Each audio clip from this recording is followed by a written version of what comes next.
I'd love to welcome Patrick McKay.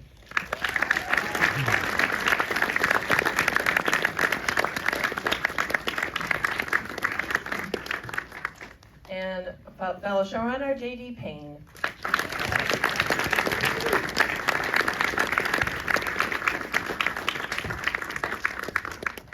Next, I'd like to welcome Morfydd Clark.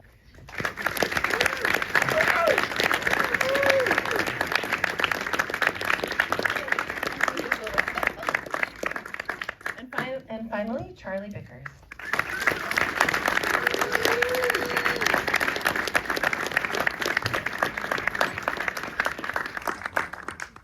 Thank you guys. Please take a seat. I think it's so fun that everyone got to see the finale so then we can talk about it, because I know you all are very trained at keeping secrets for the show, but now everything's out there. JD and Patrick, I'd love to start with you, and if you could talk about how you wanted to approach season 2. It feels bigger and bolder than season 1. So what was sort of your initial, this is what we're going to do this time? We wanted it to feel bigger and bolder than season 1. Hi, thank you guys all for coming out on a Tuesday. This is amazing. Thank you. How did we approach it? With great difficulty. Yes. So I mean, this one, there was one thing we knew we had to get right, which is the Siege of Eregion.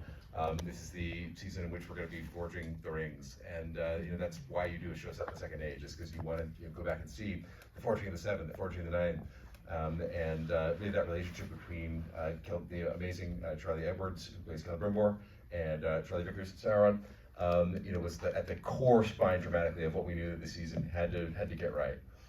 And so we put the fate of the show in their hands, and really ended up being scenes of two people in a room talking.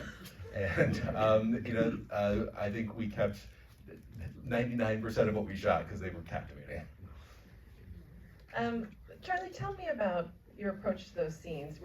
There is obviously all this action, but yes, some of it is two people talking and the emotion of that. How did you approach those sort of talkier scenes of the season? I think it's tricky because we were so lucky with the situation that we were put in that we filmed everything chronologically, which is so unusual. But I think it was probably for that one storyline.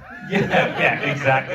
Yeah, imagine if we did the whole show chronologically. Impossible. But I think it was probably because the set had to be destroyed at the end. So we couldn't film those scenes until we had destroyed the set, and we wouldn't want to destroy it and then put it back together again.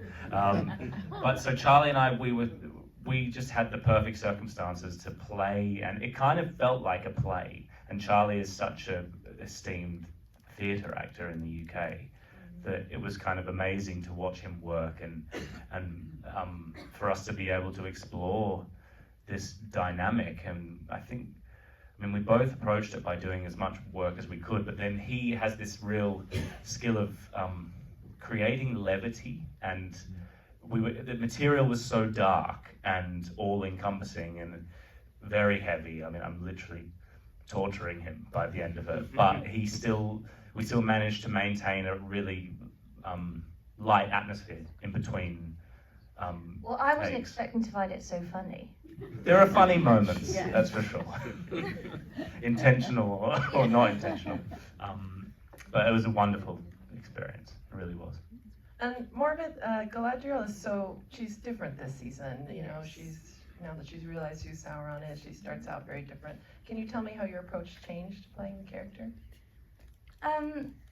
Yeah, she kind of is starting from a place of like deep uncertainty, and having to kind of relearn how to exist in this world that seems so altered to her, and is also having a falling out with her bestest friend, which was really, I really loved that, because elves, obviously their friendships are so deep and important and change the course of history, and so for them not to be at odds was huge. And obviously it was all building also towards this moment where she would come face to face with Sauron again, and he would see that he couldn't get to her the way that he could before. So that was really fun, building her back up to something that Sauron could no longer get his nasty little claws into We it. I'll just add to that. Morfydd's performance and Galadriel in season 1 are so driven and so strong and so powerful. We love watching her. She's such a compelling but flawed protagonist. But the worst thing that someone that strong and powerful could face is actually having fucked up. And so that's really where season 2 is actually about having her build from nothing back into maybe a stronger, wiser Galadriel that more resembles maybe what we think of when we think of Galadriel in future ages. But it was a delight throwing completely new curveballs at Morfydd. And it's fun feeling her getting closer to the light. For now. I know we have a lot of actors in the audience, so the advantage with season 2 is you know these characters. You've been playing them for several years now. Can the two of you talk about how you worked with the two of them this season? How they maybe helped inform the characters because now they know them so well?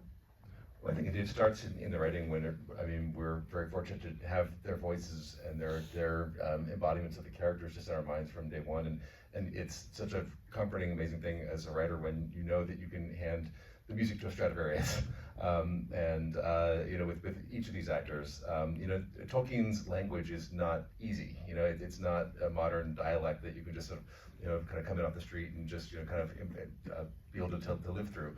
But with both of these characters, even when it's going to be complex, high rhetoric, either Elven or very deeply Tolkienian some poetry, that each of them is going to be able to make it sound just fluid, natural, and graceful, and that's an amazing thing. And then I think also it's as Patrick was saying, like knowing where the characters are going, and then working together to really decide. All right, we know where they were last season. We know where we eventually want them to end up season 5. How far along their arc are they now, and what do we really want to be emphasizing this season? And working, that's something we sort of find through the process of, again, writing, rehearsal, and then getting it on the day. But I would also say I'm reminded of some of the first days with LOTR. Yeah. He's essentially inventing a new character, right? His character is playing a different character, and finding that balance and physicality and vocal. And I remember he walked into the first rehearsal and I was like, holy shit. Is that what this is? Oh my God. I actually remember, and I've told this story quite a few times, but one of the first rehearsals, I started out from a place where I was like, I want everything for Anatar to be 180 degrees from Halbrand. I want everything to be completely different. And it was kind of a useful exercise in that I found out that the two were aligned a lot more than I first thought. And it kind of took me from a process of making things different just for the sake of it to realizing that they share a lot of similarities because ultimately they're the same character. And the thing that I think the first thing was the voice. I was doing a sort of more of a high-pitched voice, and I remember you guys said, why don't you try and make it the same as Halbrand, but in a different accent. Adjustment, I Yeah, would say. but it was really key for me because it kind of unlocked my mind and kind of vocally, because it informs physically what you do. I found it really useful. Yeah.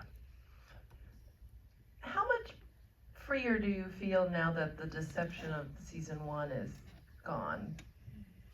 I think freer is a good way of putting it. I feel much freer. I was terrified. Yeah, Morfydd, you were terrified about spoiling it on the first season press tour, right? Yeah, because I was doing really well, but you didn't have any moments where you did any spoilers either. But yes, but no, it was. I mean, I had so much fun in the second season, and I think it's partly because I was able to play Sauron as Sauron, not having. There's something fun in concealing it and having little moments, but it also was the perspective of the story. It's the way you guys constructed it, and the editing and the directing, and we're with Sauron. So like when I was doing weird Sauron things. In the first season, the camera was on you, whereas in the second season, maybe it was on me. So you could see those What moments. weird things did you do? I don't know. We still screwed everything up though on the press tour. The actual first interview to an outlet that will not be named. JD go. I don't know. It's like something we gave off, and then like Not one episode had dropped yet this no, season. it's so funny. And, And then, a very nice journalist who will not be named did not print. Yeah, that we've given away in the last episode. very kind. JD and Patrick, can you talk about, since they've seen the finale, these major character deaths in this season and how you wanted to, Yeah, this episode's a bloodbath. but how you wanted to send off these characters we've gotten to know for 2 seasons? Yeah, so starting with King Durin, I think we wanted sort of a slight redemption. I think at the end, he's a character who you love so much. He's just so strong and vibrant, and Peter Mullen is hilarious, by the way. Just like an absolute joy to work with on set. The most foul-mouthed human who ever walked around. I mean, you think he's bad. I mean, it's like it's amazing. I mean, and like you walk in on set, and like there was one time when like there was another Scottish actor who was playing another dwarf, and like it was like between takes, and the two of them were just hanging out, speaking with a Scottish accent so thick I couldn't even understand it. But it was like I felt like I was actually in Khazad-dûm, because here were these two dwarfs just throwing down, and like I was like, When we first got on the phone with Peter Mullen, I'm not going to do an impression of him, but you should listen to Peter Mullen do an interview sometime. And we basically sounds great, man. You just ruined the punchline. I couldn't understand it. The short version is we pitched, this is 5 years ago, we were in New Zealand. I remember what room we were in. We're on the phone with him here in Scotland, and we were like, come to New Zealand and be this dwarf king, and your story ends with, and we pitched him leaping for the Balrog, which was an image that came out of the first writer's room 6 years ago. And he goes, sounds great, man. Punchline's not as good the second time. It's really funny because three major characters like that all going, in the first half of the episode, weirdly should be overkill or cancel one another out, but like, I don't know, somehow it felt right and appropriate. It felt like, all these bombs that had long fuses all of a sudden were going. But I'm actually thinking, I was like, they're all so different, but weirdly each of them is sort of finding redemption, right? Like Celebrimbor sort of wins, weirdly, in his, like, in a moral victory if nothing else, and Adar and Galadriel sort of kind of find a way to respect one another in the end. And that scene with Celebrimbor's one, the Celebrimbor death scene was one that we had high expectations for, just because it was a culmination of so much work over the course of the season. But it's one of those scenes where, once we actually got there and filmed it and found ourselves in the editorial room, it was an embarrassment of riches, where you say, I wish we could, like, the wide shot, the two shot, like the medium, the close up. It was like you wanted to be able to edit it like 10 times so that everyone could see every take that they did in every setup, because like it was just so good. I have a question for Charlie Vickers. I'm sorry, we'll stop soon. Please. Charlie, why does he cry? This is a question that I've been asked a lot, and I genuinely... JD and I give different answers. This is the thing, because I don't know why he cries.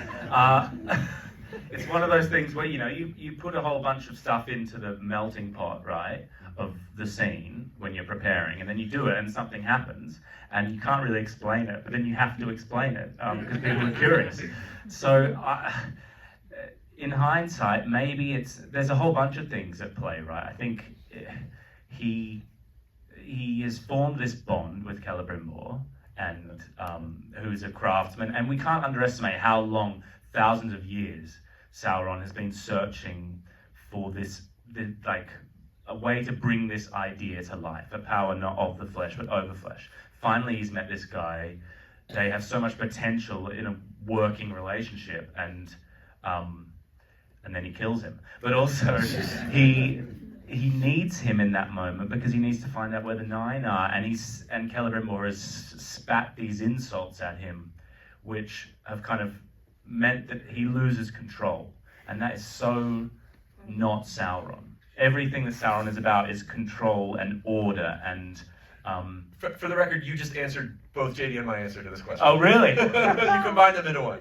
Nice. Well, that's the way there are two ways I looked at it, for sure. I loved it as well, because I think something I love about Tolkien is this idea of like pity, and he was so pitiable in that moment. And it was so jarring kind of watching this villain who I found so terrifying, because I think Charlie's so marvellous in a way that actually found it hard to watch because I'm so fond of Charlie, and he was so terrifying. And then to see him switch like that made him, So nice. well, no, just even more terrifying. Because it was so surprising that it's like, oh, he still feels things and still does these things. Reminded me of Captain Flint. In what? Black Sails. Black Sails. Morfydd loves black sails. Can we talk about this, the battle between the two of your characters in this episode, and how the two of you prepared for that? Because I think it is such a rewarding payoff, because you are essentially waiting for it all season long. So tell me about where your heads were at, like, before the days you shot that scene. Well, we had lots of time kind of training for that, and those are the only times I saw Charlie, because he wouldn't let me see him in his avatar garb until the You scene reminded me happened. of this today, and I think the birthday video. Yeah. Was it Charlie Edwards who filmed the birthday video for you? Yeah, and they were like, Charlie won't be in it, but he's singing. 'Cause Oh, he's- yeah, I was singing in the background, but I didn't want you to see what I looked Yeah. like. In the What birthday? What? This was while we were filming. We filmed a birthday video for Morfydd, Yeah. but I didn't want her to see what I looked like as Anatar until that day. So I hid and sang from behind the camera. You had not seen what he looked like No, as I Avatar hadn't until that seen day? what he looked like, so that was a really great part for me, that I was being greeted by this familiar yet deeply unfamiliar character. And we trained and trained and trained, and what we really wanted was that it would be interesting even if we were just standing there and talking to each other. But then also on top of that, we had this moment where they're getting physically close, where they're almost killing each other, where they're choosing to not inflict pain or to inflict pain, because I feel that Sauron could have inflicted more pain. At the start, but not by the end. I think this is the thing, because you grow in power and he underestimates her, and that was part of the challenge of the scene. And it Well, was, that's when he gets mad. yeah, He's exactly. actually kind of losing. Like, wait a minute. Yeah, because it's like, well, you're strong. When she does that big roundhouse kick into his face, and he flies back against the rock. It's from that moment he realizes he's underestimated her. Sorry, can I say, I'm Morfydd, I love when you're evil Galadriel. Oh my god, your like entire physicality, you're like, it's so great. I love that bit. It was quite confronting for me to see, though, because it was an impression of me, right, in a way. Yes. Have to be careful with that. No, and it was so much fun. Like it was, as a actor, just so fun to be able to be back as Halbrand and me to be Dark Gladriel. Yeah. It was tantalizing for us because that was the strike had just started, and so Patrick and I had just We weren't there. We just stepped off set. We've been waiting all season to get the two of them together, and then strike got, so we left set, and but we were really grateful to be able to put it in the hands of Charlotte Branstad, our amazing director, who did a great job with it. When you're writing or portraying these characters, how much are you thinking about the Tolkien fans who are going to watch it? Or you said something you have to kind of shed so you can make them work? There's fans. Well, I think that was for you guys. well, I think we're both Tolkien fans, so kind of Yeah. it's. Oh, sorry, I keep hitting myself in the mouth with this. I mean, ooh, I think I'm always wanting to kind of tell the story in the best way I can, and that is served by loving Tolkien, I think. And I worry if I met Andy Serkis now, I'd fall asleep because he reads to me all the time going to bed. The audiobook. It is so wonderful to be filming this. Well, Not IRL. That needed context. You left the context out. So we're like, I'm constantly listening to the Silmarillion in the books, and I know that you're, and so that is part of the whole process as well. I think it's like when you're making something, you don't actually doing it. I never think about the reality of it leaving that room that Yeah. you're filming it in. But It's then too when you're scary. offset, you do in preparation. That's when I think about it a lot, and the expectation. And I just tried. I mean, I wanted to approach it. I think largely out of fear, as kind of I'm driven by that a lot. It's like I wanted to learn as much about Sauron as I possibly could to be able to leave no stone unturned, I think. But when you're actually doing it, I find that it all slips away, and Well, I love that you've included that Sauron used to be a giant house cat. In my performance. Yeah. He doesn't like to be touched. There's Oh something yeah. so cat-like Yeah, cats about don't it. like to be touched. Yeah, Yeah. it's a dildo. But it's also Needs context. Sorry. the whole thing I was going to say. But I think it's also important to remember that fandom is not a monolith. It's a bell curve, right? And there are always going to be people on either side of a bell curve in the extremes who are going to be very loud and have a lot of thoughts. But I think in some ways the center of the bell curve, when you try to keep those core Tolkienian elements front of mind in terms whether it's in performance or in crafting a story, you can be fairly confident that you're going to be appealing to a large swath of fandom, and that you're never going to please everyone.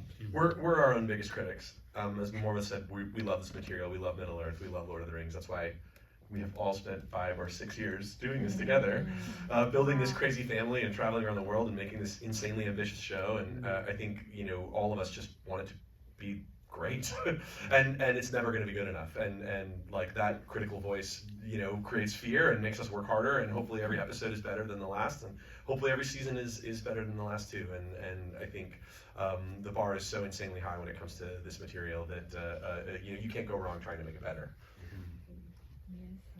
Can the two of you talk about something you learned as actors from a scene partner from this season? Something you learned from someone you were working with?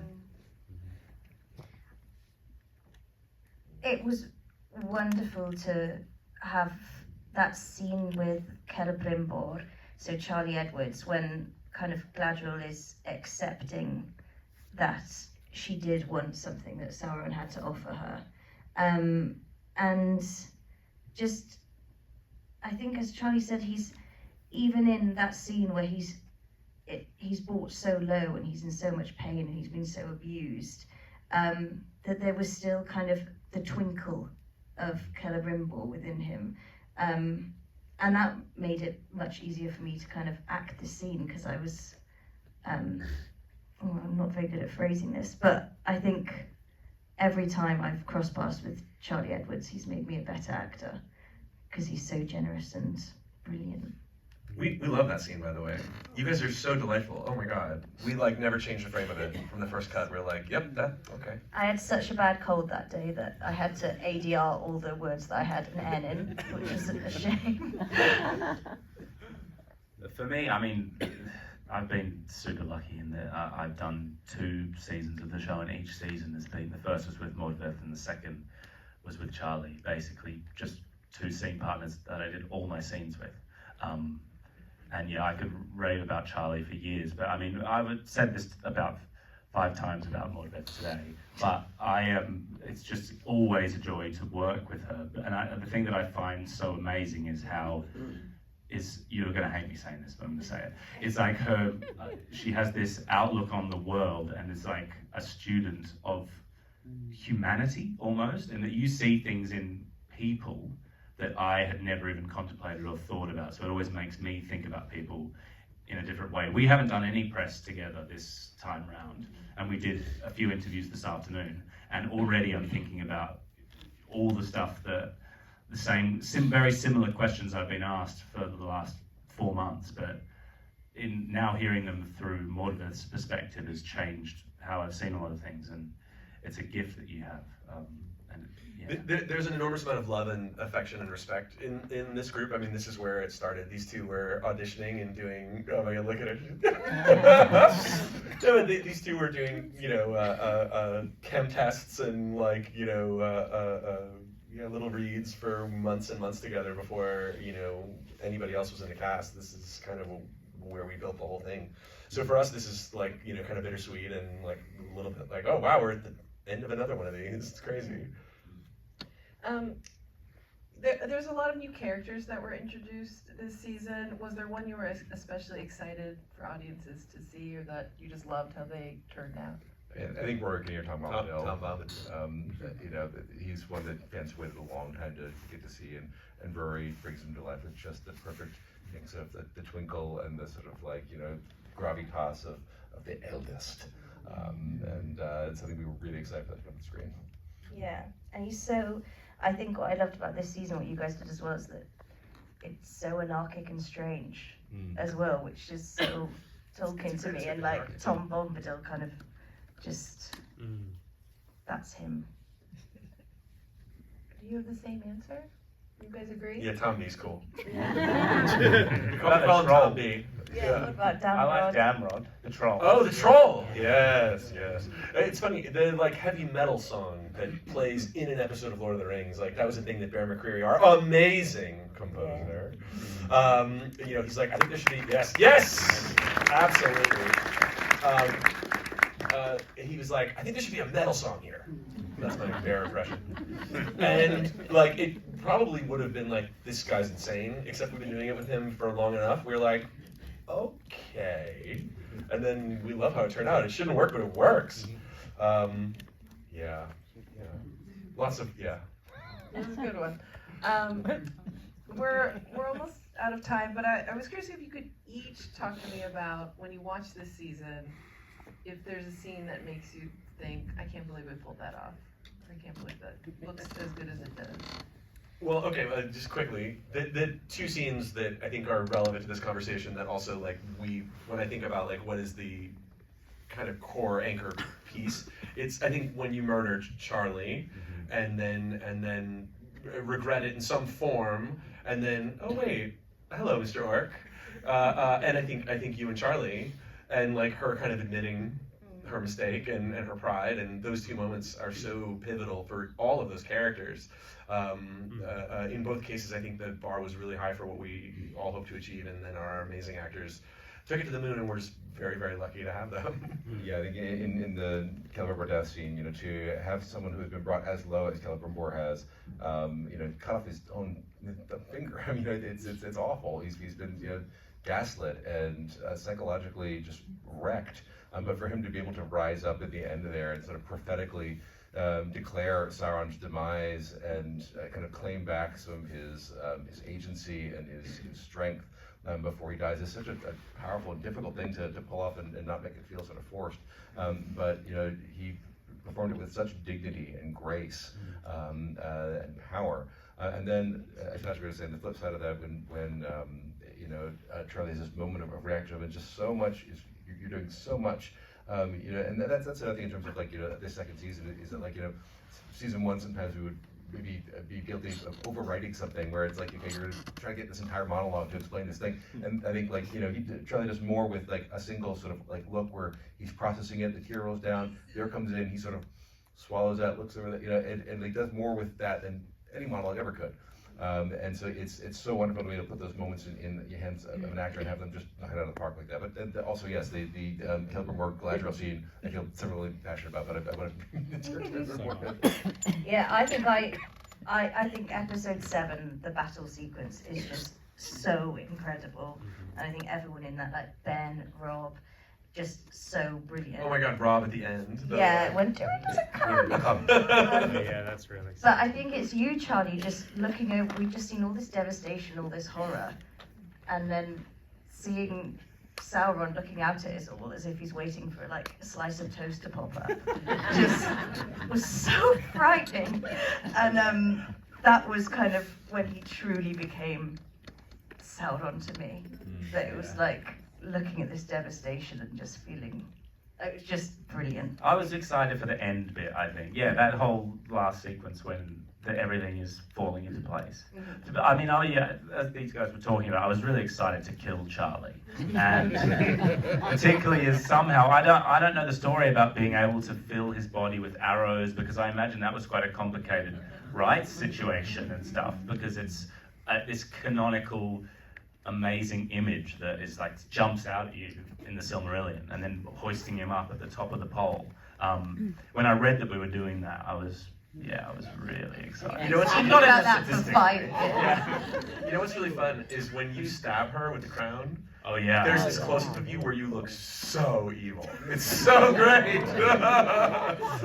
Like I love the two of you guys there. It's great because they're like brother and sister in real life. They're like buddies. So you'll watch a take and they'll be like murdering each other, and then they'll come and they're just like instantly on a dime, like, you know, buds. We're gonna wrap it up, but how much are your minds already thinking about the next season now that this one is all wrapped up, or where are you with that? On the plane right over here, I was playing, and he was like, "What are you doing?" I'm like, "I'm working." And for I think 12 of the 13 hours of the flight, I was working on writing season 3. We were just in the green room, and we're like, "Oh my God, you guys! There's so much we want to tell you about. We can't tell you anything." We're really excited. We have a story. We think it's really strong, and we're working on it. There we go. That's all we can say. That's your answer,